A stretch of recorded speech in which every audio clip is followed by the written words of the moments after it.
Hello my dear future warriors. I hope that all of you are doing well.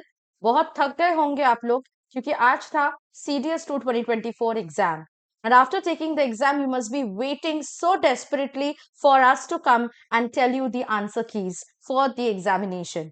जी हाँ, आपने बिल्कुल सही सुना। आज था 1 और आज हमारा CDS 2 2024 का एग्जाम था जिसमें 3 पेपर से क्वेश्चन पूछा गया था, इंग्लिश, जीके और मैथ्स। मैं अनुराधा मैम आपके लिए इंग्लिश के आंसर कीज लेके हाजिर हो चुकी हूँ for your CDS 2 2024 exam.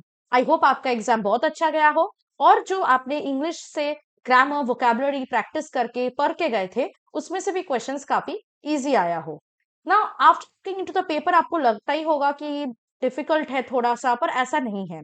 The difficulty level was not very easy but it was also not very difficult. Paper का डिफिकल्टी लेवल आप मीडियम लेवल तक लगा सकते हो और बहुत सारे टॉपिक से क्वेश्चंस पूछा गया था जो कि कॉन्वेंशनली यूजुअली आपके सीडीएस पेपर में मिलता है, जैसे spotting error, antonym, synonym, idioms and phrases and so on. लेकिन कुछ ऐसे टॉपिक्स भी थे जो बिल्कुल नया था एंड अगर आप ग्रामर और वोकैबुलरी अच्छे से पढ़ के गए हो, आई डोंट थिंक कि आपके लिए बहुत ही ज्यादा डिफिकल्ट हुआ होगा वो टॉपिक से क्वेश्चन सॉल्व करना। तो चलिए देखते हैं कौन से क्वेश्चंस के किस तरह के पैटर्न पूछा गया था, कितना डिफिकल्टी लेवल था, किस तरह के क्वेश्चंस थे और उनके आंसर कीज मैं आपके साथ अभी शेयर करूंगी।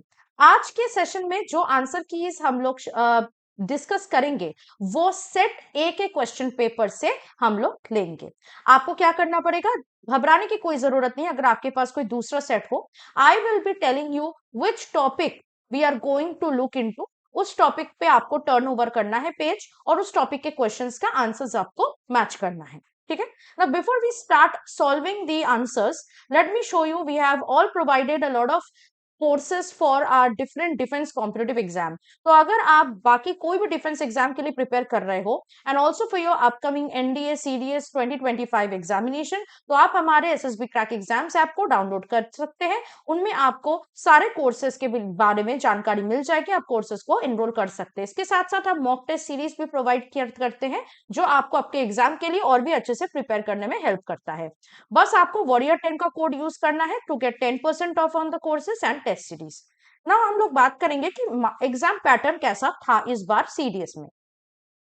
आपको पता है कि 2 तरीके की एलिजिबिलिटी के ऊपर डिपेंड करके आपको एग्जाम के लिए जाना पड़ता है। यानी अगर आप आईएमए, आईएनए और एयरफोर्स यानी Indian military academy, Indian naval academy and air force academy के लिए अप्लाई किए हो तो आपको 3 सब्जेक्ट से क्वेश्चन अटेंड करना पड़ेगा। That is English, general knowledge and elementary mathematics. हर एक पेपर के लिए 2-2 घंटे आपको टाइम दिया गया था। हर एक सब डिफरेंट पेपर्स के डिफरेंट क्वेश्चंस होते हैं, पर हर एक पेपर का सेम मार्किंग पैटर्न होता, दैट इज 100 मार्क्स। ठीक है, सारे पेपर के 100 मार्क्स है। इंग्लिश से 120 क्वेश्चन पूछा गया था, जनरल नॉलेज से 120 क्वेश्चंस और मैथ से 100 questions. As I said, total marks was 300, 100 marks for each paper.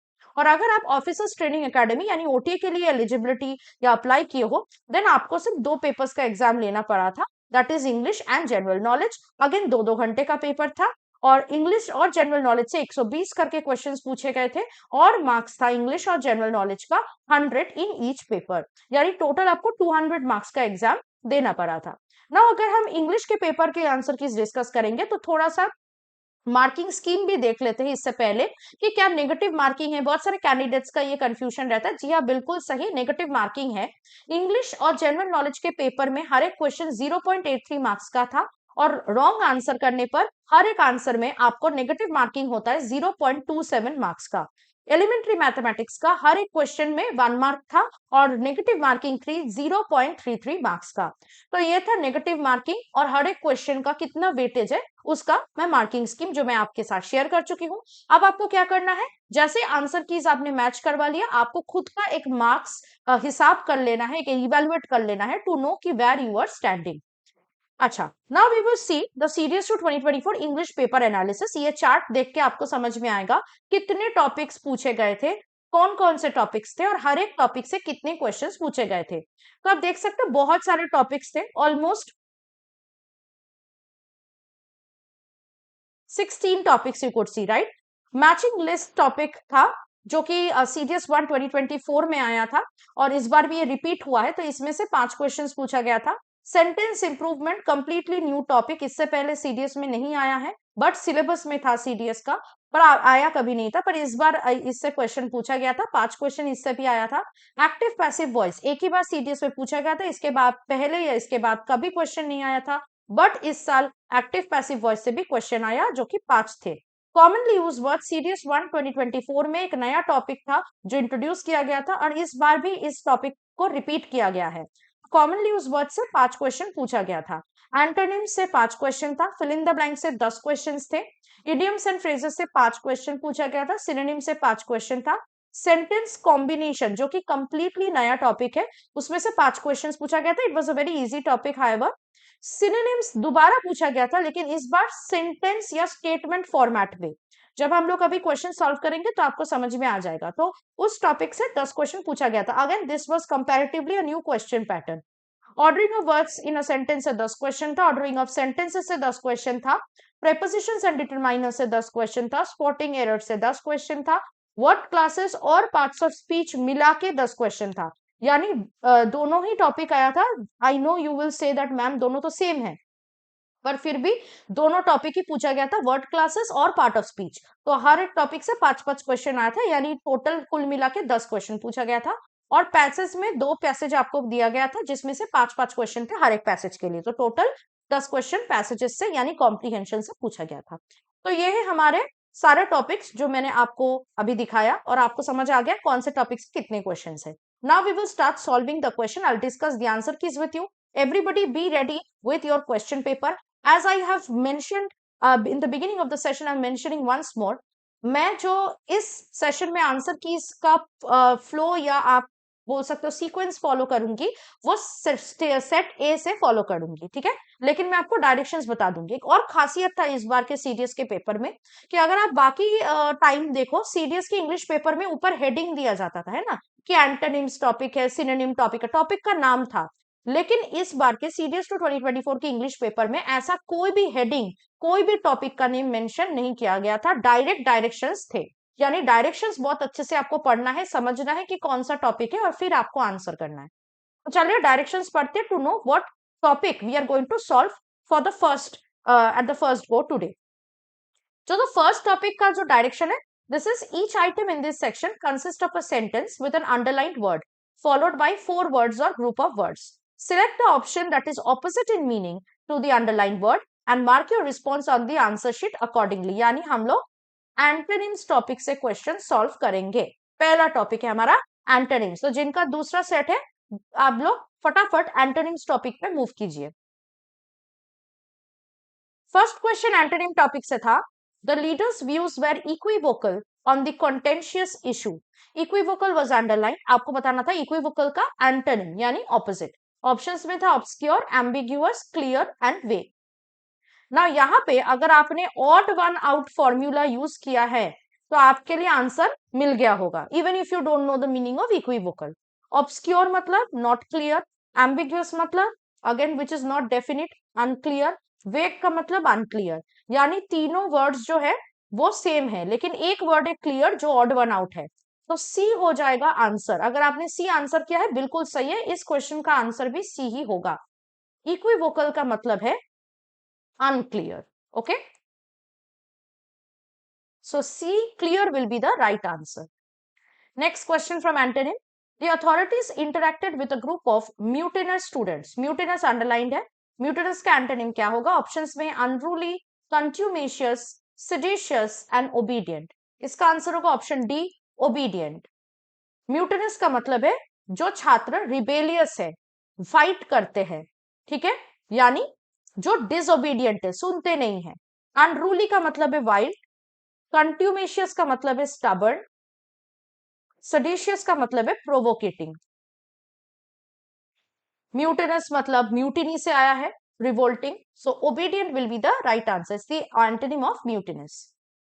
Next question from antonyms, his behaviour was quite belligerent. Belligerent is underline.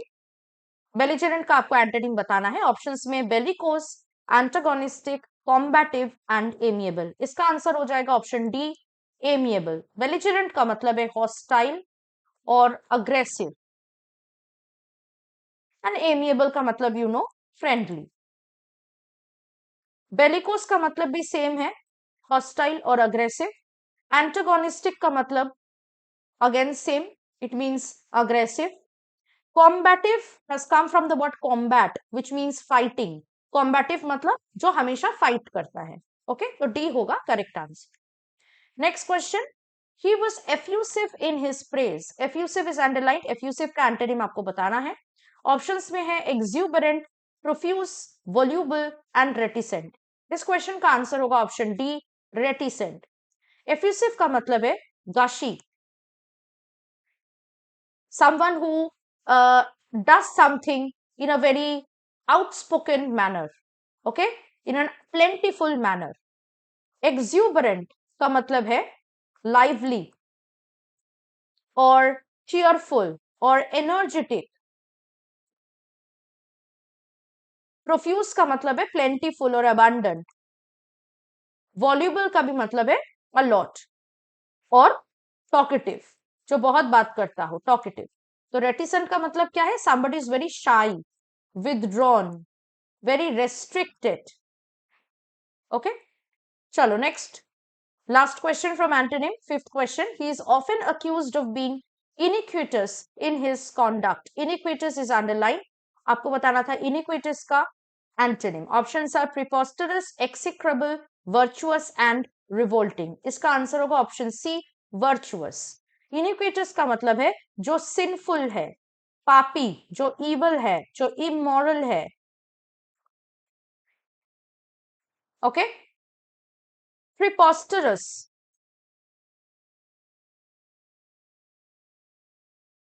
का मतलब है absurd। execrable का मतलब है awful। revolting का मतलब है disgusting। so virtuous जो अच्छा हो, good, virtuous means good, moral, so opposite is virtuous, option C। now moving on to the next topic, उसके लिए डायरेक्शंस पढ़ते हैं। each of the following sentences in this section has a blank space and is followed by 4 choices, select the most appropriate choice to fill in the blank। तो अब हम लोग fill in the blanks topic से question का answer देखेंगे। आप लोग फटाफट फिल इन द ब्लैंक्स के टॉपिक पे चले जाइए। स्टार्ट करते हैं फर्स्ट क्वेश्चन के साथ from the topic of fill in the blanks. Working in dim light dash eye issues such as glaucoma. Options are contributes, precipitates, eradicates, eliminates. Dim light में काम करने से आंखों में प्रॉब्लम होता है, तो इरेडिकेट और एलिमिनेट तो होगा नहीं क्योंकि दूर करता है इशू, ये बोलना चाहता है, तो ऐसा तो नहीं होता है। अब आप बोलोगे मैम कंट्रीब्यूट्स, कंट्रीब्यूट्स आपका नहीं होगा यहाँ पे, it will be precipitates. Option B will be the right answer, precipitates. Precipitate करने का मतलब है कि when something negative happens, something negative is caused। Contributes अगर आप यूज करते तो उसके बाद क्या यूज होता, टू, टू यूज करना पड़ता। देखिए आप ब्लैंक के बाद कोई भी टू नहीं है प्रेपोजिशन, तो देयरफॉर हमारा आंसर ए नहीं बी होगा, precipitates. Next one, he owns several sports cars and has and dash lifestyle। Options are opulent, occult, ocular and obscure। अगर बहुत सारे स्पोर्ट्स कार है तो किस तरह का लाइफ होगा, यानी बहुत रिच है, तो उसका लाइफ होगा opulent lifestyle. Option A will be the right answer. Opulent means costly and luxurious, मतलब बहुत ज्यादा अमीर। ओकल्ट नहीं होगा, ओकल्ट का मतलब है तंत्र मंत्र, जिसको हम कहते हैं super natural and all. Ocular means vision और आई रिलेटेड, आंख या विजन से रिलेटेड अगर कुछ है तो हम उसको ऑक्यूलर कहते हैं। And obscure means unclear, you know that, so answer is a. Next question. Those medicines dash are used to treat kidney infection have been withdrawn from the market। Options are what, which, when, who। ये तो बहुत easy है, इसका answer B होगा। Those medicines which are used to treat kidney infection have been withdrawn from the market। Next one.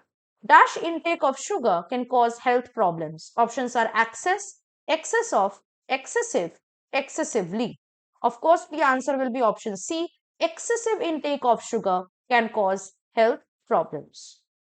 Next one, she suffered dash pain because of the leg injury. बहुत ज्यादा pen उन्होंने सफर किया leg injury के वजह से. Options क्या है? hurting, excruciating, consuming, protracting. We know that pain के साथ हम हमेशा excruciating adjective use करते हैं. excruciating मतलब intensely painful, very painful, right? hurting pain तो होगा नहीं, consuming pain भी नहीं होता, और protracting का मतलब क्या है? something that is going on for long, prolonged pain भी नहीं होगा, बहुत ज्यादा पेन होगा. So excruciating pain, option B is the right answer. Next one, the country's politics dash complex with more than 10 parties competing for power. यहाँ पे आपको correct verb use करना था. Options में था are, am, is, were. तो इसका answer option सी हो जाएगा. It will be a singular verb is. क्योंकि आपको पता है there are many words in English like politics, mathematics, economics जो देखने में तो plural है पर actually singular. So politics is also one of them. Politics is होगा. C will be the right answer.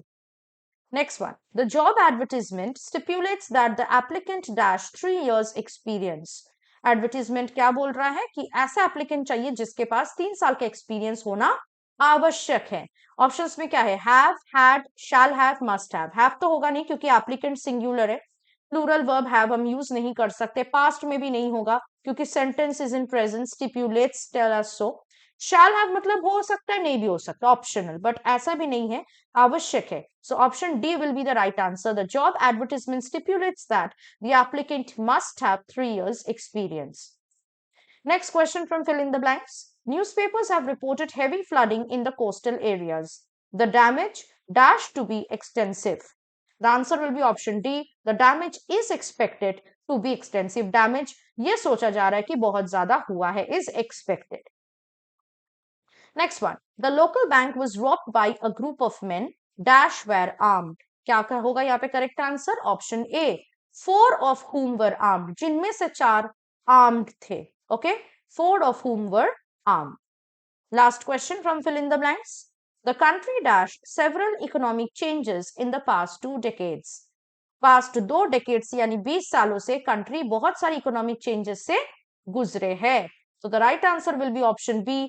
Had undergone. The country had undergone several economic changes in the past 2 decades. Okay, B will be the right answer. Now we move on to the next topic. Let us read the directions to know what the topic is. Given below are some idioms or phrases followed by 4 alternative meanings to each. Choose the response A, B, C or D, which is the most appropriate meaning, and mark your response on the answer sheet accordingly. So idioms and phrases is our next topic. तो आप लोग फटाफट idioms and phrases topic पे move on हो जाइए. First question from idioms and phrases. A watched pot never boils. इसका answer होगा option D. Desperate anticipation makes time drag on. अगर आप कोई भी चीज के लिए बहुत ज्यादा वेट कर रहे हैं तो टाइम नहीं कटता है ना, वो चीज कभी भी नहीं आता. So desperate anticipation makes time drag on will be the meaning of a watched pot never boils. D is the right answer.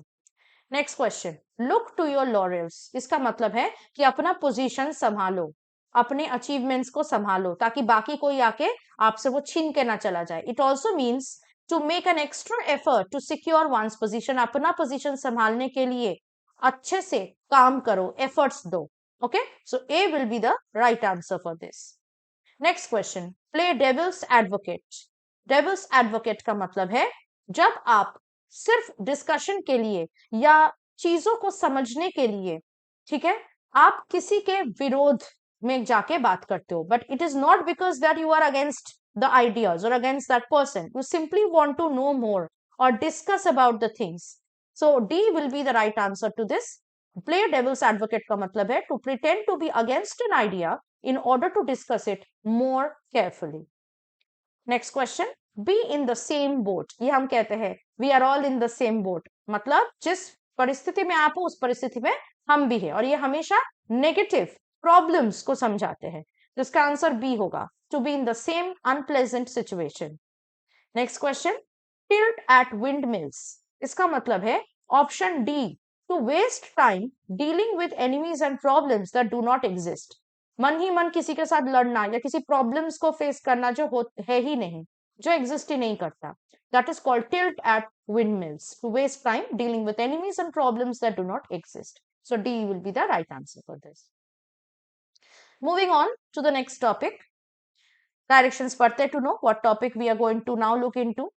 Each of the following items in this section consist of a sentence, parts of which have been jumbled. These parts have been labeled as P, Q, R, and S. Given below each sentence are four sequences, namely A, B, C, and D. You are required to rearrange the jumbled parts of the sentence and mark your response accordingly. So we are going to solve now.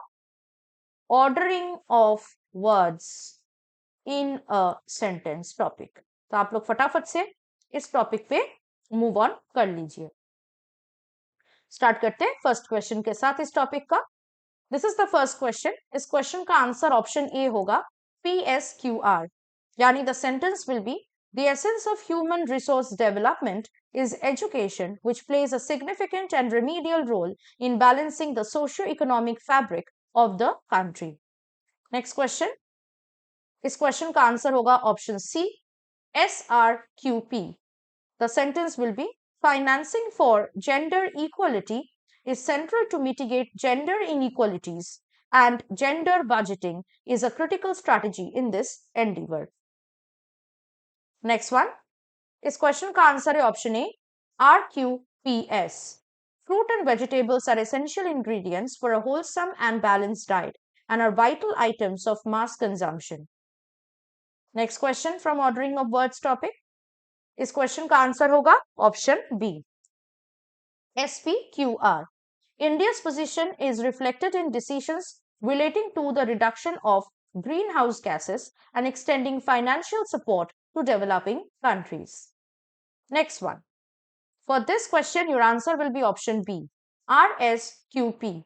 Once all requisite documents are received from the beneficiaries, all efforts are made to process the disbursement of pension expeditiously. Next question. इस question का answer होगा option A QSRP. Combating poverty continues to elude humanity because understanding poverty is more important than interpreting it. Next question. For this question, your answer will be option C RPSQ. Following the liberal approach, the National Education Policy 2020 envisages a restructuring of existing curriculum and pedagogy in schools and colleges. Moving on to the next one. इस question का answer होगा option सी. बहुत easy question था. QSRP. America's physiography is dominated by the Andes Mountains in the west and the Amazon basin in the central north. Next question. For this, the answer is option A RQPS. Historically and culturally, Indian society has been eclectic, encompassing a great many differences and contradictions. Moving on to the next question, the answer will be option B QSPR. The Siddha system is one of the ancient comprehensive medical systems of India and is considered to be a form of age-old experiential wisdom. Now, moving on to the next topic. Ordering of words in a sentence का topic हमने देख लिया है. I hope आपने बहुत अच्छे से इस टॉपिक से सारे क्वेश्चन का आंसर सही किया है, बिकॉज काफी इजी क्वेश्चंस थे. हमारा नेक्स्ट टॉपिक है, let us see what it is. In this section, each item consists of 6 sentences of a passage. The first and 6 sentences are given as S1 and S6. The middle 4 sentences in each have been jumbled up and labeled as P, Q, R, and S. You are required to find the proper sequence of the 4 sentences and mark your response accordingly on the answer sheet. यानी हम solve करने जा रहे हैं ordering of sentences topic. तो आप लोग फटाफट से ऑर्डरिंग ऑफ सेंटेंसेस टॉपिक पे मूव ऑन हो जाइए. फर्स्ट क्वेश्चन जो पूछा गया था, मैं पूरा नहीं पढ़ रही हूं, बस मैं S1 और S6 पढ़ूंगी. फर्स्ट क्वेश्चन का S1 था, Indian defence forces are fully aligned with national agenda of Atmanirbhar Bharat and have already embarked in mission mode. S6, as a result, the Indian defense industry will be apprised about the anticipated requirements of the armed forces and is thus better prepared to realize its goal. इस question का answer होगा option सी QSRP. और जो दो sentence matching करेगा या दो मैं कह सकती हूँ हिंट जो आपको आंसर बता सकता है, वो है Q and S. And the words are lists. Okay. Next question. S1. Our constitution makers were fully conscious of the fact that the scheduled castes and scheduled tribes had been oppressed and underprivileged sections of our society over the centuries, and they deserved a special dispensation so that their condition may be vastly improved. S6. Consequently, adequate safeguards were provided for these communities in our constitution. इस question का answer होगा option A SQRP. SQRP. And जो आपको बताएगा answer क्या है, hint will be SQR. Okay, SQR. And the words are provisions. Okay, moving on to the next question.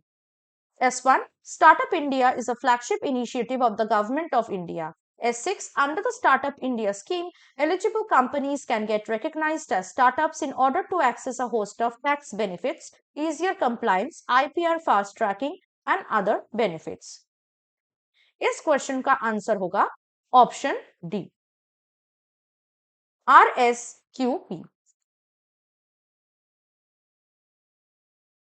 And इस question में जो आपको बताएगा कि कौन सा आपको यहाँ पे हिंट है, कौन सा आपका आंसर है, that is Q will be sorry that is P will be at the end. Okay, यानी क्यूपी कॉम्बिनेशन आपको आंसर दे सकता है, QP combination. Next, S1. In India, the first livestock census was conducted during 1919 to 1920. S6. For the first time, data was collected through tablet computers, which reduced the time gap in data collection, data processing, and report generation. इस question का answer होगा PRSQ. And the hint will be at Q. Q and में होगा क्योंकि Q बता रहा है 20th livestock census, जो जिसमें एनिमल हस्बेंड्री डिपार्टमेंट सारे स्टेट्स और यूटी से पार्टिसिपेट किया था.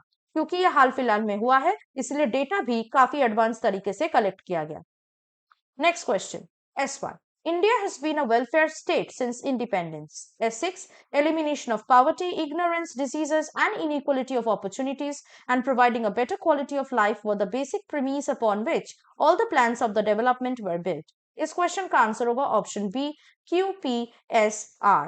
QPSR, क्योंकि आर में बताया जा रहा है productive employment opportunities in the process of growth itself, और S6 में ये सेम चीजें जो है ये हम डिस्कस किया जा रहा है और बताया जा रहा है, यही बेसिस था सारे डेवलपमेंट प्लान्स के. Next question. S1. COVID-19 pandemic threw a lot of challenges on the entire economy. S6. In order to address this need and to promote economic activities post-pandemic, MoHUA initiated ARHCs, a sub-scheme under PMAU. इस question का answer D होगा. Very very easy question. RSPQ. Of course R will be the beginning because biggest challenge, यहाँ पे challenge बताया जा रहा था, बहुत सारे चैलेंजेस थे S1 में, और आर में बताया जा रहा था सबसे बड़ा चैलेंज था reverse migration of urban migrants और poor in the country. So R से स्टार्ट होगा हमारा आंसर, और there is only one combination where R is at the beginning, तो D is the answer. Next question. S1. Press Trust of India (PTI) is a non-profit making cooperative owned by the country's newspapers with a mandate to provide effective and unbiased news to all subscribers. S6. Increasingly more and more subscribers are opting for satellite reception. ये भी बहुत ही easy question था. इस question का answer होगा B, QPSR. Subscribers mentioned है S1 में, वही सेम चीज यहाँ पे क्यू में मेंशन किया गया है, दैट बहुत सारे न्यूज़पेपर्स और न्यूज सर्विसेज है जो पीटीआई को सब्सक्राइब किया है. और फिर ये भी बताया जा रहा है पीटीआई के पास अभी सैटेलाइट डिलीवरी सिस्टम है, और S6 में ये सेम सैटेलाइट रिसेप्शन के बारे में दोबारा बोला जा रहा था, तो इसीलिए QPSR is the right answer. Next one. S1. The National School of Drama (NSD) was set up by the Sangeet Natak Academy 1959. S6. The NSD has promoted a children's theatre as well. इस question का answer होगा option B, SRQP. 1959 में इसको setup कर दिया गया, 1975 में ये ऑटोनोमस ऑर्गेनाइजेशन बन गया. तो एस से ही इस आंसर का शुरुआत होगा, which is there only combination in option B, so B will be the right answer. Next question. S1. Gaganyaan is a national program wherein ISRO is leveraging the domain expertise of various agencies for expediting its execution. S6. It will lay the foundation for a sustained Indian human space exploration program in the long run. इस question का answer होगा option B, QSRP. सो यहाँ पे गगनयान के बारे में S1 में बताया जा रहा है और फिर गगनयान रिपीट किया जा रहा था Q में।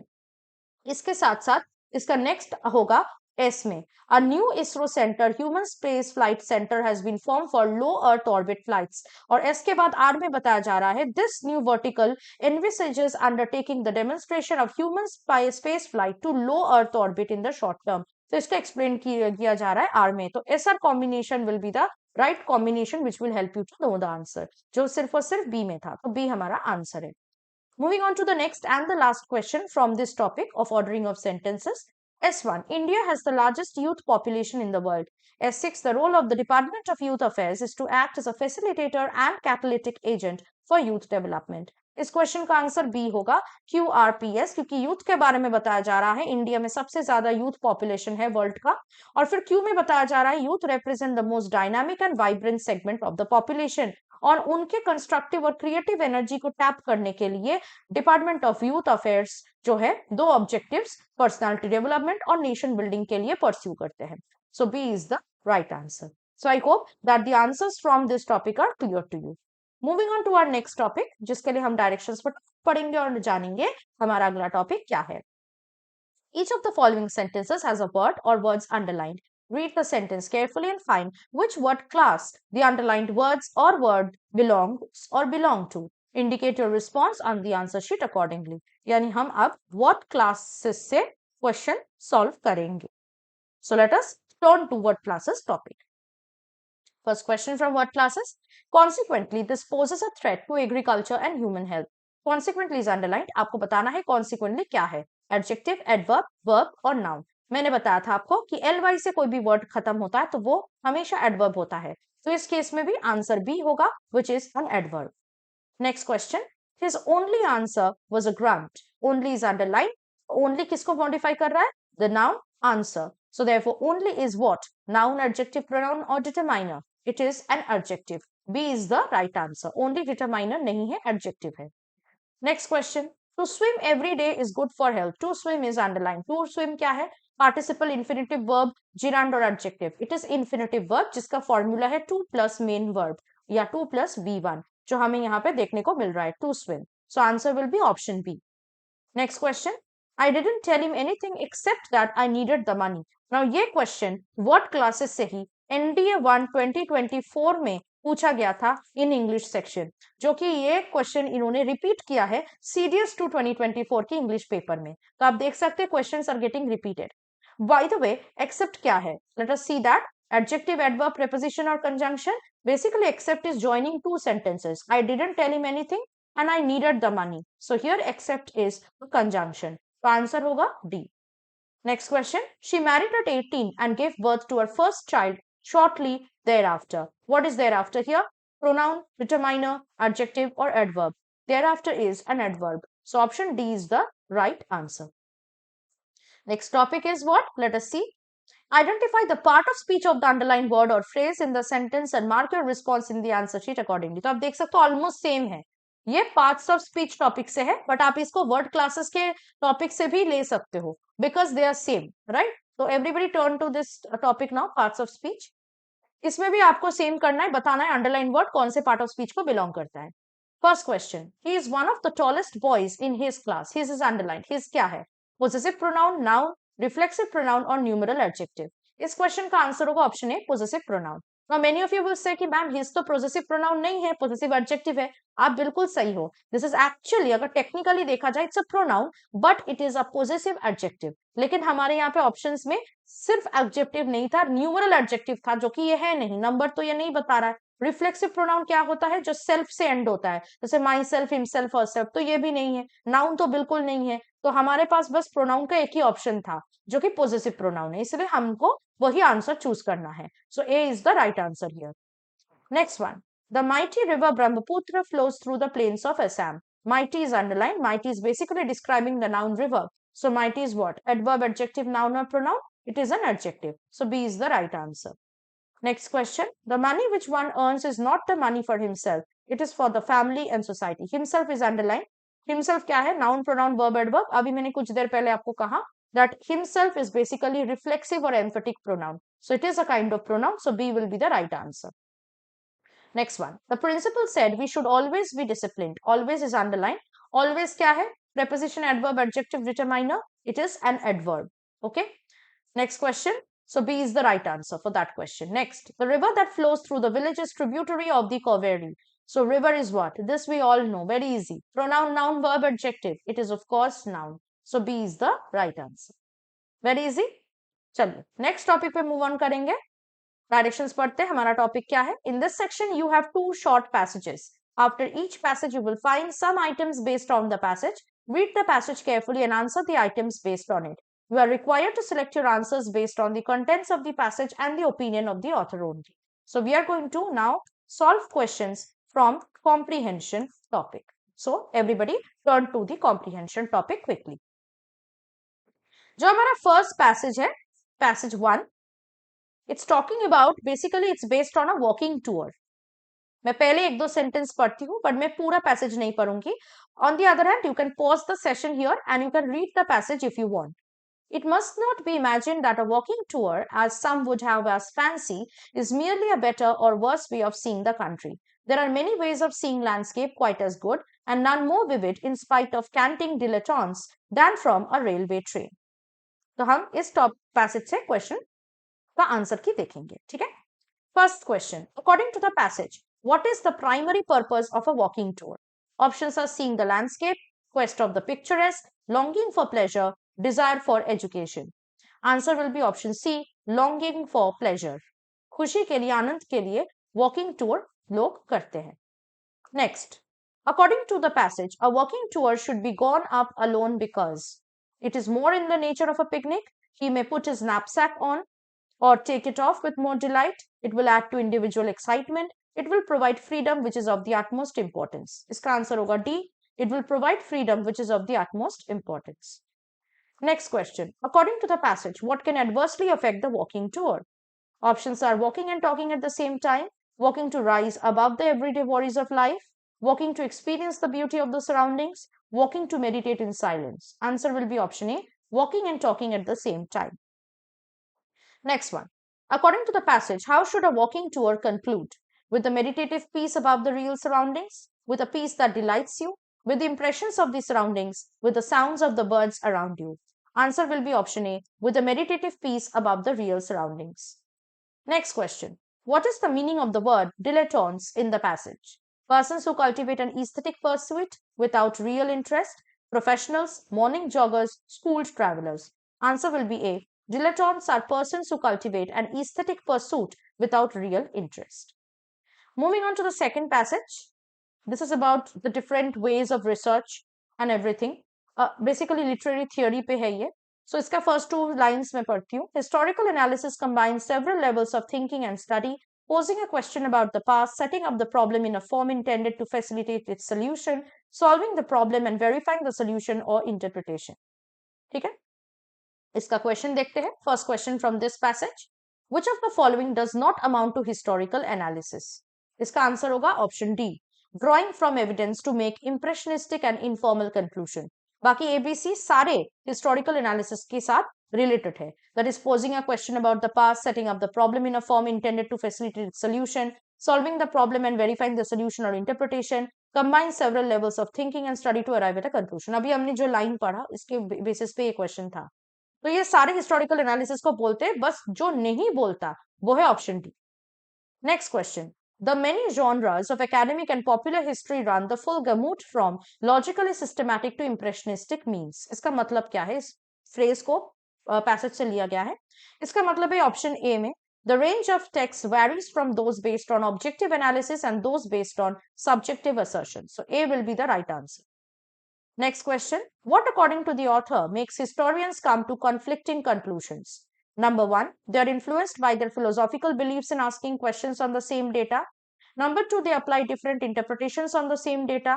Number three, they go for the primary data and evidence. Number four, they are influenced by the current political developments. You have to select the correct answer using the codes given below. तो इसका answer होगा option A, 1 and 2 only. 1 and 2 points को ही सिर्फ जो है applicable है यहाँ. Next one, which word or words from the passage can be substituted for the assertion that all events and human actions are ultimately shaped by causes external to the will? मतलब जो भी कुछ होता है वो हम अपने मर्जी से नहीं करते, वो सब पहले से लिखा हुआ होता है. एवरीथिंग इज प्री डिस्टाइंड, हमारे हाथ में कुछ नहीं है. ये कौन सा वर्ड इसके लिए हम यूज करते हैं? Impressionistic, idealistic approach to history, deterministic relationship और dialectics. Answer will be option C, deterministic relationship. Determinism is a theory जो ये बात को बिलीव करता है. तो सी आपका आंसर है. Next question, which one of the following relates to the postmodernist approach to history? Postmodernist approach builds on positivism. Postmodernist approach emphasizes interaction among aspects of a problem. Postmodernist approach rejects both the separation of problems into subproblems and interaction among them. Postmodernist approach supports separation of problems and interaction among them. इसका answer होगा B.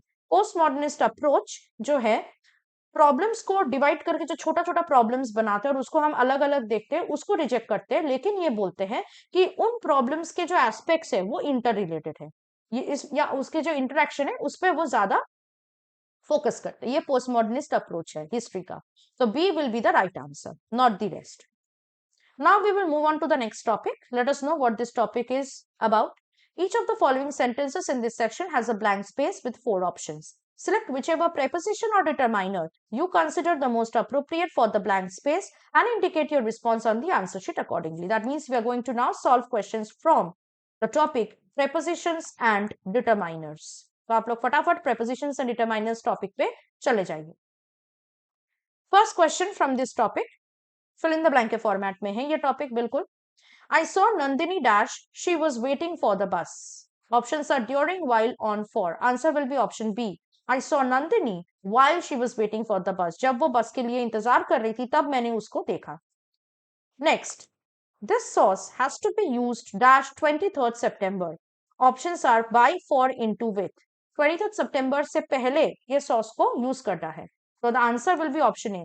This sauce has to be used by 23rd September. By will be the right answer. Next question. I'll be working on this report dash 10:30 p.m. Options are during, since, until, in.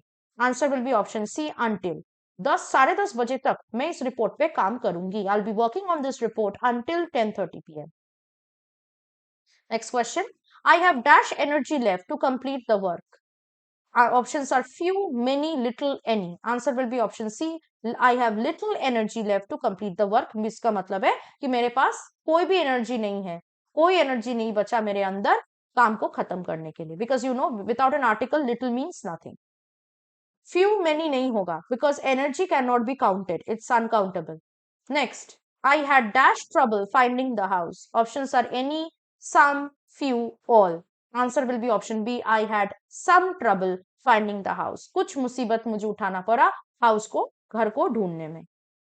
Next question. Dash of these officers are very well trained. Options are much, not, most, one. Options answer will be option C. Most of these officers. Much आप नहीं बोल सकते क्योंकि officers uncountable noun नहीं है, countable है. Not नहीं बोल सकते क्योंकि not के बाद आप of use नहीं करते ना. यू विल से कि ma'am one of these officers भी तो बोल सकते हैं, बिल्कुल बोल सकते हैं, लेकिन उसका वर्ब क्या होता अगर आप वन ऑफ यूज करते तो सिंगुलर, पर यहाँ पे प्लूरल वर्ब है आर, इसलिए वन हम यूज नहीं कर सकते. अगर यहाँ पे सिंगुलर होता, इज होता, तब हमको वन यूज करना पड़ता. ठीक है, तो आंसर हमारा यहाँ पे सी होगा. Next, I don't like going to dash dentist. These and the no article. तो आपको यहाँ पे आर्टिकल यूज करना होगा या डिटरमाइनर्स यूज करना है, तो आंसर इसका सी होगा. I don't like going to the dentist.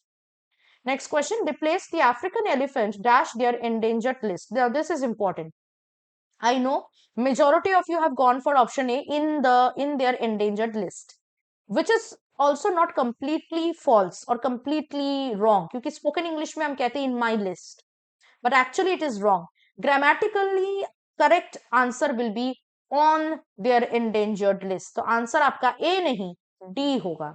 ठीक है, on the list कहते हैं हम, not in the list. Next, dash travel industry is changing rapidly and the no article. Answer is option C. The travel industry is changing rapidly. Next question, she is dash MP from Rajasthan. यहाँ पे आपको articles या determiner use करनी है. Any, and no article. इसका answer होगा option C. An MP from Rajasthan. क्योंकि M है ना, M is beginning with A which is vowel sound, so इसीलिए an MP not a MP, though is it is beginning with consonant but the sound is vowel, तो vowel sound है इसलिए N MP होगा, अ MP नहीं होगा, तो answer B नहीं सी होगा। ठीक है, नेक्स्ट टॉपिक है हमारा, each item in this section has a sentence with 3 underlined parts labeled as A, B, and C. Read each sentence to find out whether there is any error in any underlined part and indicate your response on the answer sheet against the corresponding letter, that is A or B or C. If you find no error, your response should be indicated as D. Then ये है हमारा favorite spotting errors topic. Everybody turn to spotting errors topic quickly. Okay, start करते हैं. First question from spotting errors. Everything what happened was because of my actions. Of course, blindly आपको समझ में आ गया है, आंसर होगा ऑप्शन बी, है ना, B will be your right answer. Part B में एरर है, कहां पे है, व्हाट, एवरीथिंग व्हाट हैपेंड नहीं, एवरीथिंग दैट हैपेंड, जो हुआ सब मेरी गलती की वजह से या मेरे कर्मों की वजह से, काम के वजह से. Next, some people could write well while others didn't, दो अलग वर्ब है, could is the verb write, पर यहाँ पे क्या यूज हो रहा है, डिडंट. सो पार्ट सी में एरर है, आंसर सी होगा, डिडंट नहीं होगा, इसका जगह होगा while others couldn't. Next, the police are working hard until they are able to arrest the culprits. Now, इसका आंसर होगा D. There is no error. I know मैं आप बोलोगे मैम पुलिस है, इस क्यों नहीं होगा, because police are always taken as plural. अगर पुलिस मैन या पुलिस वुमन होता तब हम लोग सिंगुलर लेते, otherwise they are taken as plural. So therefore verb are is also right और pronoun जो they यूज किया गया है वो भी right है, इसलिए कोई भी error इस sentence में नहीं है. Answer is D. No error. Next, since he was going to live in South Korea for some time, he thought he should learn something about their culture. Error है part C में, so answer C होगा. और कहां पे error है, look at the pronoun used. Country के बारे में बात हो रही है, South Korea, तो there कहां से आया, तो यहाँ पे it should be its culture. Country के culture के बारे में जानना था, South Korea के culture, so country के लिए हम it pronoun use करते, its culture, not their. Next question. The company's phenomenal success are largely due to the new director and his team. Of course, answer B होगा. Error है part B में at in the verb. Company's phenomenal success. Subject क्या है? Success. Uncountable noun.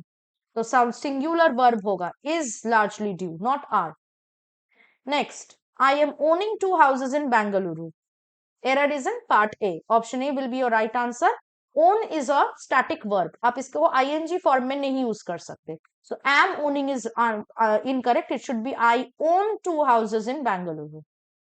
Next question. A boy was injured in the accident and was taken on to hospital. ये तो बहुत easy है. Answer आपका C होगा. Part C में error है. On का use नहीं होगा. And was taken to hospital. और taken to the hospital. Not on. On नहीं हो सकता. Next question. Mr. Malhotra is a historian whose books have won international acclaim. Answer is option B, of course. Part B में error है. Who apostrophe s मतलब who is या who was और या who has का short form. But यहाँ पे क्या होगा? Relative pronoun whose होगा. Whose books. जिसका किताब. So option B will be the right answer. Next question. I hate it when I break in hives. Now ये थोड़ा सा difficult था. I agree.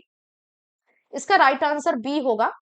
It should be when I break out in hives. Out missing था. So hives क्या? It's a kind of skin rash. So when somebody breaks out in hives, it means that the person has developed skin rashes on his or her body. वो term है, break out in hives. Okay, so B will be the right answer here.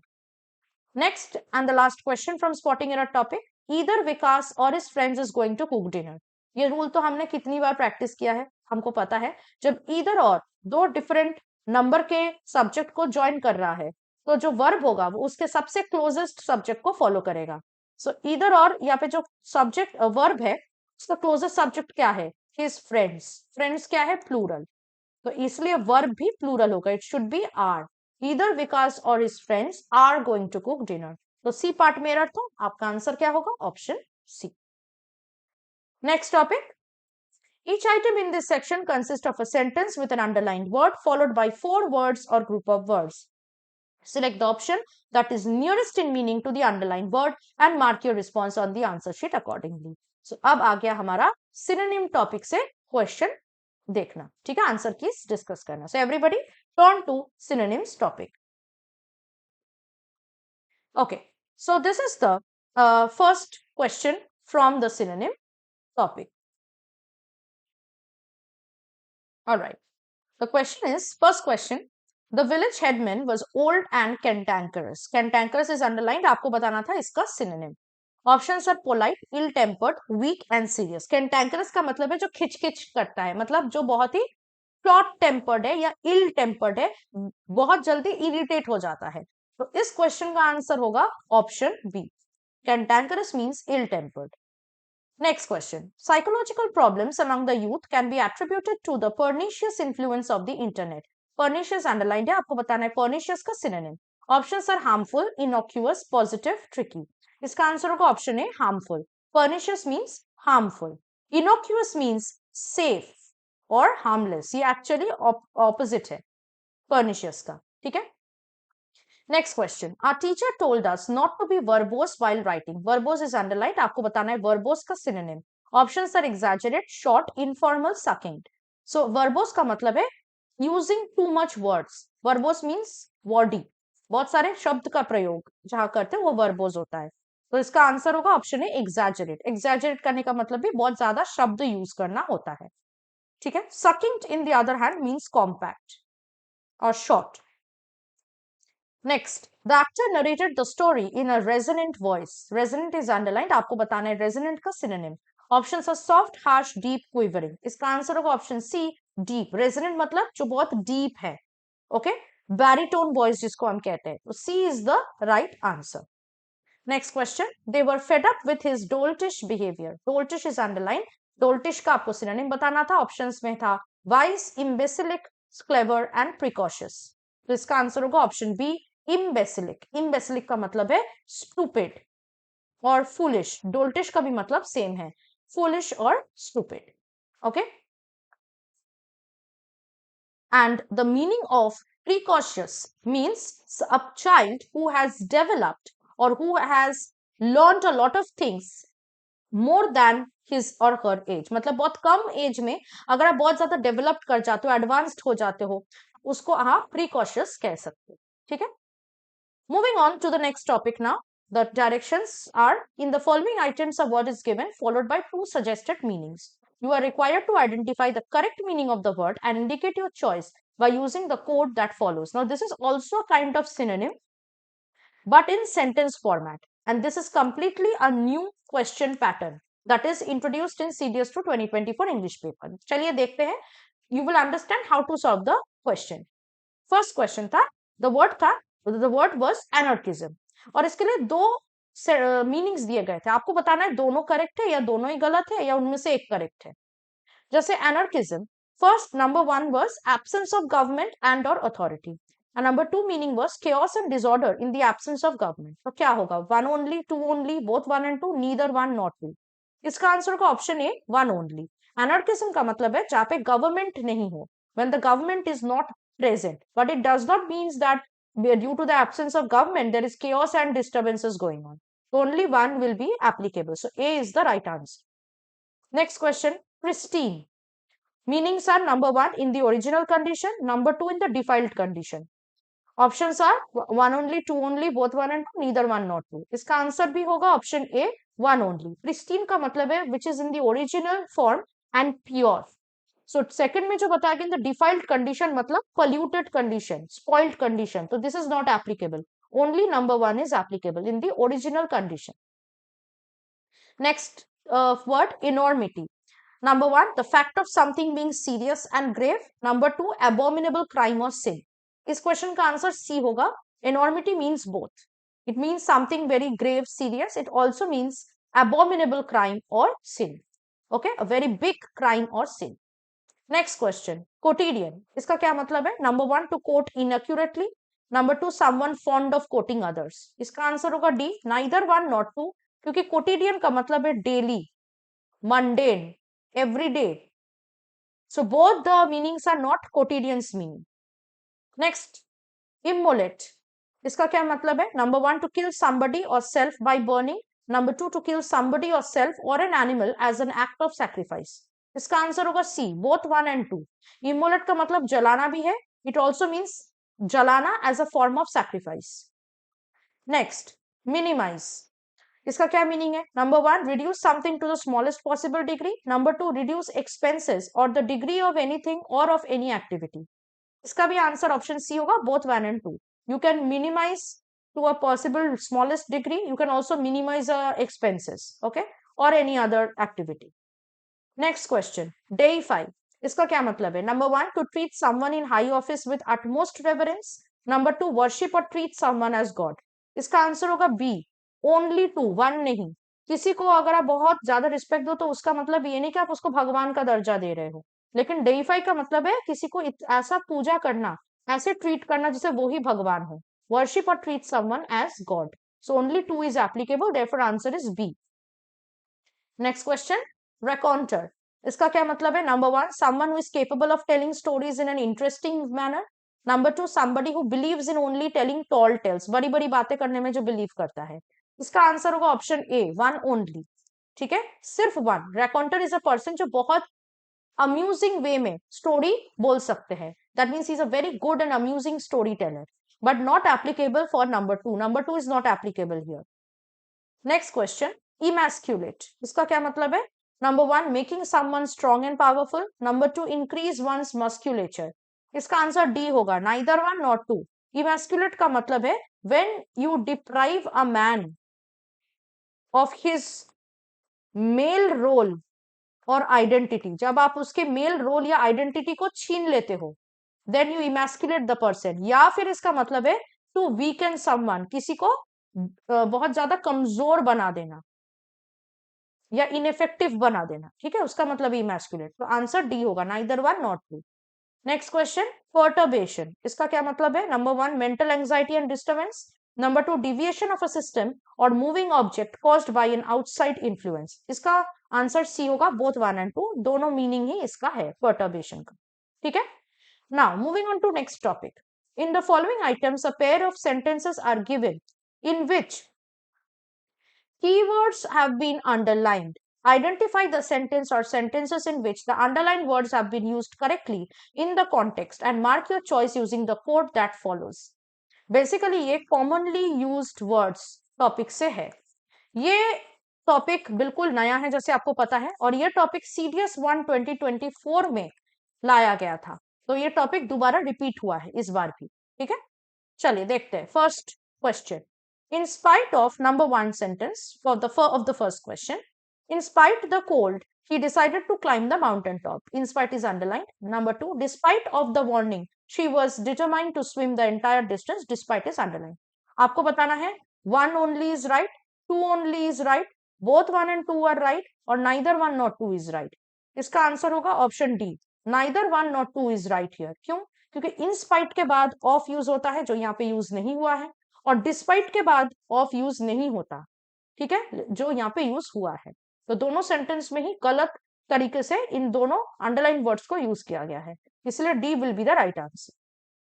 So the next question, number one, the issue of human rights is immanent in the constitution of most countries. Number two, they invited an eminent person as the chief guest for the event. So eminent and eminent are underlined in both the sentences. तो इस question का answer होगा option A, one only. क्यों?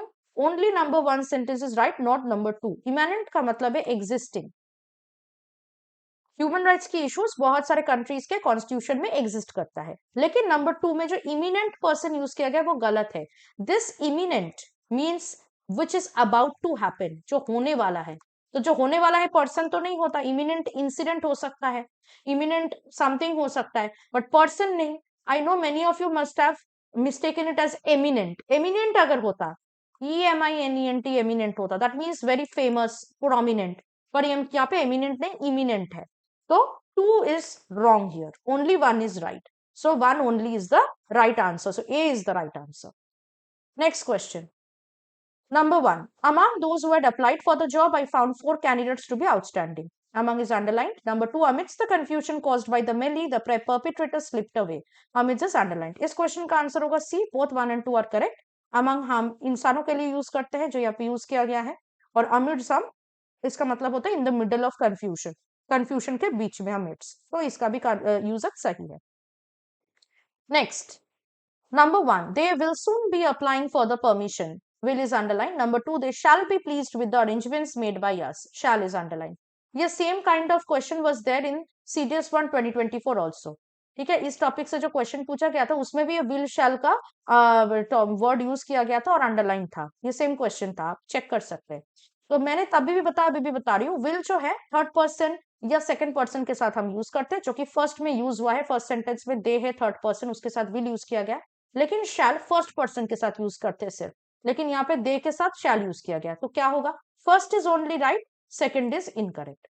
So number 1 is only right here. So A will be the right answer.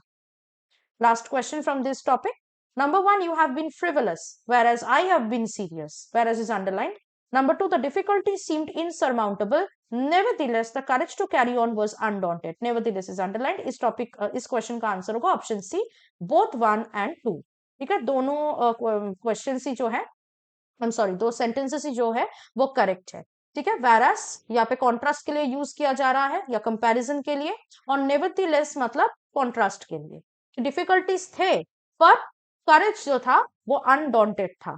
ठीक है, तो C is the right answer. Moving on to the next topic, let us read the directions. In the following items, two lists of words are provided. You are required to match the associations between list 1 and list 2 and mark your answers using the given code.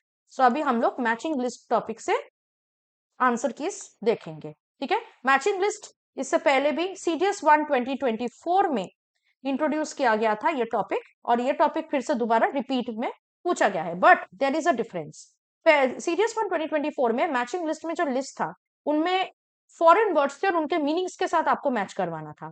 पर इस बार the questions are more general knowledge based, I would say. यहाँ पर different चीजों के basis पे आपको match करवाना है। जैसे फर्स्ट क्वेश्चन देखते हैं इस टॉपिक का। यहाँ पे लिस्ट ऑफ गेम्स दिया गया है लिस्ट 1 में, और लिस्ट 2 में उनका अरीना दिया गया है। तो आपको गेम्स के साथ अरीना मैच करना है। सो इसका आंसर होगा option A, A3, B2, C4, D1। Golf course, cricket pitch, polo ground and tennis court. Next question, here you have to match list 1 जिसमें एनिमल्स दिया गया है और लिस्ट 2 साउंड्स दिया गया है। इस क्वेश्चन का आंसर होगा option C, A4, B1, C2, D3। Dolphin click, elephant trumpet, monkey chatter, and cheetah chirp. Okay, moving on to the next question. Here, list 1 provides you with the animal names and list 2 provides you with the grouping. So, इस question का answer होगा option B, A4, B3, C1, D2। School of fish, paddling of ducks, colony of ants, and flock of crows. Next question, list 1 में grouping दिया गया है और list 2 में उनके ऑब्जेक्ट्स दिया गया है। सो इसका आंसर डी होगा, A4, B3, C2, D1। Clump of grass, bunch of flowers, stack of firewood, and bundle of clothes. Next question, here you have been provided list 1 with sport names and list 2 with their related words. इस question का answer होगा option D, A2, B3, C4, D1।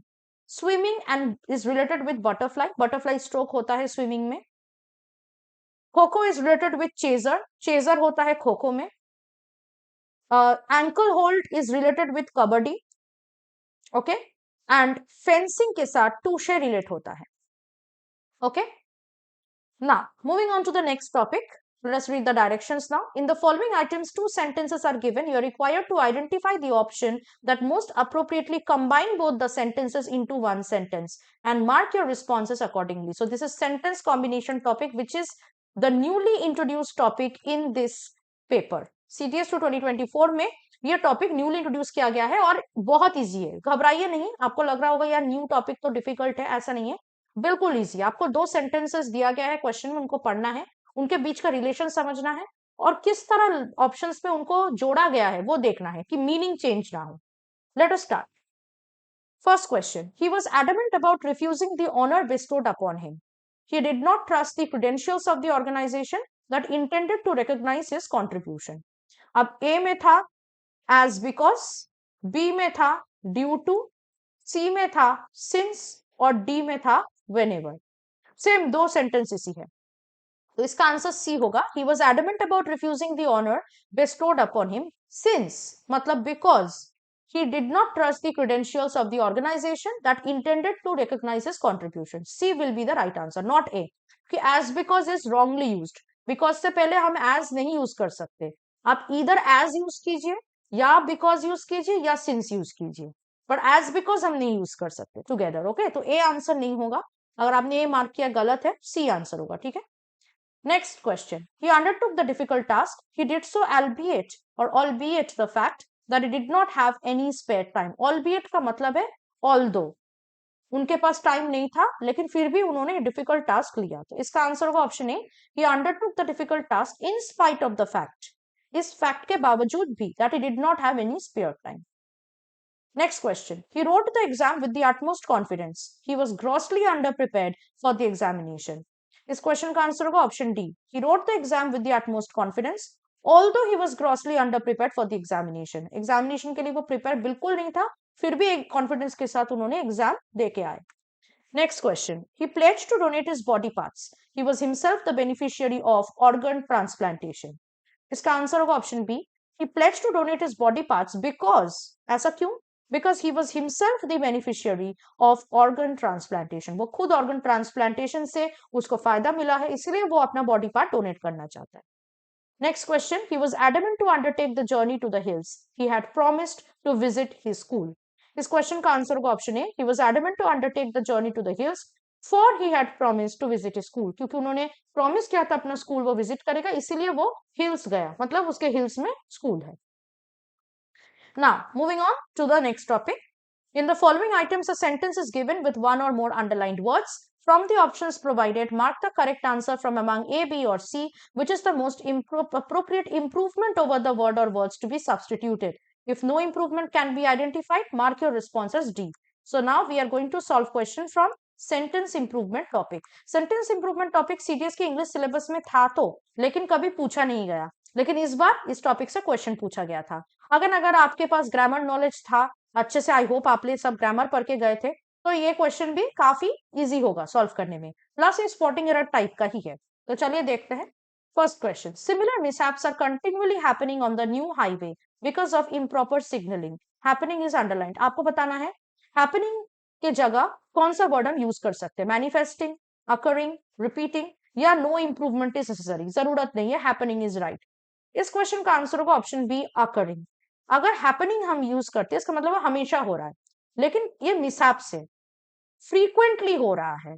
Okay, ऐसा नहीं कि हर रोज हो रहा है, frequently हो रहा है, इसलिए occurring. Occurring means something which happens on a frequent basis. Okay, so B is the right answer. Next, the visiting school children circumnavigated around the Dal Lake with visible delight during their visit to Srinagar. तो circumnavigated about is underlined. आपको बताना है circumnavigated about ही हो, about होगा, circumnavigated on होगा, सिर्फ circumnavigated होगा या no improvement is needed. इसका आंसर सी है. circumnavigate करने का मतलब ही है कि उस किसी चीज को घूम के देखना. ठीक है, टू गो अराउंड समथिंग. तो इसके लिए सर्कमनेविगेट के बाद अराउंड जरूरत नहीं है, या अबाउट या ऑन की भी जरूरत नहीं है. It will be suffice to say the visiting school children circumnavigated the Dal lake. So C is the right answer. Next, the principal of the school assembled the students and emphasized the importance of discipline in their everyday lives. Emphasize the importance is underlined. आपको बताना है emphasized on the importance होगा, emphasized over the importance होगा, emphasized upon the importance होगा या no improvement is needed. इस question का answer D है, नो इंप्रूवमेंट इज नीडेड. अगर आप किसी चीज को एम्फोसाइज कर रहे हैं तो हम ऐसे ही कहते हैं, we do not say emphasise on something, we emphasise the thing. Okay. Next, the group was accused of biased participation in the discussion because their entire attention was centered around their own proposal. Centered around is underlined. आपको बताना है centered on होगा, centered in होगा, centered over होगा या no improvement. इसका answer A है, वो अपने प्रपोजल पे ही फोकस्ड था उनका attention. It should be centered on their own proposal, not around. Next question. He claimed that he was merely an uninterested participant in the negotiation. And uninterested is underlined. आपको बताना है uninterested होगा, or disinterested होगा, or uninterested होगा या no improvement is necessary. इस question का answer B है, और disinterested है, क्योंकि uninterested का मतलब है somebody who is feeling bored. पर नेगोशिएशन में अगर कोई ऐसा पार्टिसिपेंट है जो किसी का पक्ष नहीं ले रहा हो, न्यूट्रल हो, है ना, तो हम उसको अनइंटरेस्टेड नहीं, डिसइंटरेस्टेड कहते हैं। Disinterested means impartial. So option B is the right answer. तो ये नेगोशिएशन में वो बस एक अनबायस्ड इम्पार्शियल पार्टिसिपेंट है, ये बोलना चाह रहा है वो। ऐसा नहीं कि वो नेगोशिएशन में इंटरेस्टेड ही नहीं है, ठीक है, तो डिसइंटरेस्टेड होगा, B is the right answer. Moving on to the next topic, and the direction says in the following items you're required to select the most appropriate voice of the given phrase and mark your response from the options that are following. So this is basically active and passive voice. इससे पहले एक ही बार active passive voice से question पूछा गया था CDS में, वो भी 5 साल पहले, बट उसके बाद नहीं आया। बट दोबारा इतने साल बाद फिर से ये टॉपिक को रिपीट किया गया इस पेपर में, एक्टिव पैसिव वॉइस। ओके, तो चलिए देखते हैं वॉइस चेंज की questions, and this is the last topic. हमने इससे पहले सारे टॉपिक्स खत्म कर दिया है, ये बस एक लौता टॉपिक है हमारे सीरियस इंग्लिश पेपर का। So the first question, change from active to passive voice. Respect your elders, इसका आंसर होगा option D, elders should be respected. Next one, change from active to passive voice, shut the door, इसका answer होगा option B, let the door be shut. Next one, change from passive to active voice, Sujata was advised by her mother to carry an umbrella while stepping out into the rain. इस question का answer होगा option A, her mother advised Sujata to carry an umbrella while stepping out into the rain. Next one, change from passive to active voice, he was said to be a good cricketer. इसका answer होगा option B, they said he was a good cricketer. Next and the last question of this topic and also of CDS 2024 English paper. Change from passive to active voice, his hair is being cut by a professional. इस question का answer होगा option B, a professional is cutting his hair. तो ये था हमारे CDS 2024 English paper के answer की 120 questions पूछे गए थे, और हमने इतने सारे टॉपिक्स 120 क्वेश्चंस के आंसर्स हमने देख लिया। अब आपको क्या करना है, अपने आंसर्स के साथ मैच करना है, और मार्किंग स्कीम को अपने दिमाग में रखते हुए, जो मैंने एकदम सेशन के पहले दिखाया, मार्किंग स्कीम को यूज करके अपने मार्क्स को, अपने स्कोर्स को इवेलुएट कर लेना है, और आपको समझ आ जाएगा that how much you are going to score in the English paper of your CDS 2024 exam. आप जल्दी नीचे कमेंट में हमें बताइए कि कितना स्कोर आपका बन रहा है out of 100 marks of your English paper. And like this, if you want to prepare for your upcoming CDS 2025 exams also, उसके लिए भी हमने कोर्स ऑलरेडी लॉन्च कर दिया है 2025 के लिए। तो कृपया हमारे जो SSB क्रैक एग्जाम्स ऐप है वो तुरंत डाउनलोड कर लीजिए, और इस कोर्स को एनरोल करके अपना प्रिपरेशन आप अभी से स्टार्ट कर सकते हैं। Now today was your CDS 2024 exam. I hope the exam went well, that you have really done very well in your examination. अब थोड़ा सा रिलैक्स करना है, और उसके बाद आपको स्टार्ट करना है SSB इंटरव्यू का preparation, which is the next step that you have to cross. और उसके लिए भी कोर्स हमने आपके हमारे ऐप में प्रोवाइड कर दिया है, तो आपको एनरोल करना है। और 3 सितंबर से हमारे सितंबर के लाइव बैच के लाइव क्लासेस स्टार्ट होने जा रहे हैं, तो 3 सितंबर से क्लासेस को ज्वाइन करना है और अपनी SSB की तैयारी स्टार्ट करनी है। Also, those of you are preparing for any other written defense exam, उसके लिए भी कोर्सेस आपको हमारे ऐप में मिल जाएंगे। Last but not the least, you have to use the code warrior10 while you are getting in yourself enrolled to these courses, so that you get a 10% discount on them. I hope that all of you have really done very well. Now you should take some break, relax and chill, and then you should again start for your next preparation for the next step, which is SSB interview. So everybody, take care, goodbye and Jai Hind. अगर आप एक defence aspirant हैं और SSB interview, NDA, CDS, FCAT जैसे exams के लिए prepare कर रहे हैं, तो आप SSB क्रैक एग्जाम्स के कोर्स को चेक करना ना भूलें। आप हमारी लर्निंग एप्लीकेशन को Google प्ले स्टोर से भी डाउनलोड कर सकते हैं।